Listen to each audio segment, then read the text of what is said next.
HorsyUnicorn, and remember when I did that video? I don't know if you watched it or not. It's about a fidget spinner that got broken, and it was given to me by my brother.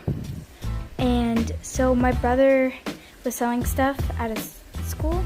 A bunch of people had fidget spinners, so they gave him a fidget spinner, and he had another one before. So I gave the other one, the broken one, to my sister because she wanted it and wanted to take it apart and stuff. So he gave me the other one, which is this one. And ready, watch this, guys. Ta-da! It glows in the dark. And some people that really need it, they're able to do it with their finger right there. Able to spin it like that with just one hand.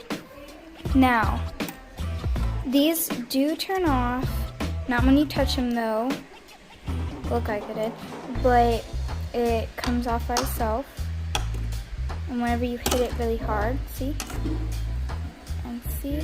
it spins for about 50 seconds is the top for mine. For my brother's it's 125, if I'm correct, pretty sure. And anyway, so there's a really cool fidget spinner. See, in the back has like fidget spinners on the little stickers here. See, it's sort of coming off right there. But anyway, you know it's old, I guess. So this fidget spinner is like so cool. I think it's only for $5 at, pretty sure, 7-Eleven. You can get them at Wawa. It's a Ninja Star one too, and it glows in the dark actually. So that's my fidget spinner.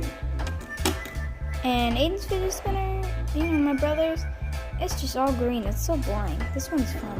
I don't know why he doesn't want this one. But anyway, well, that's my fidget spinner. Bye guys, that's all for now. Go on to my next video. Dun, dun, dun, dun.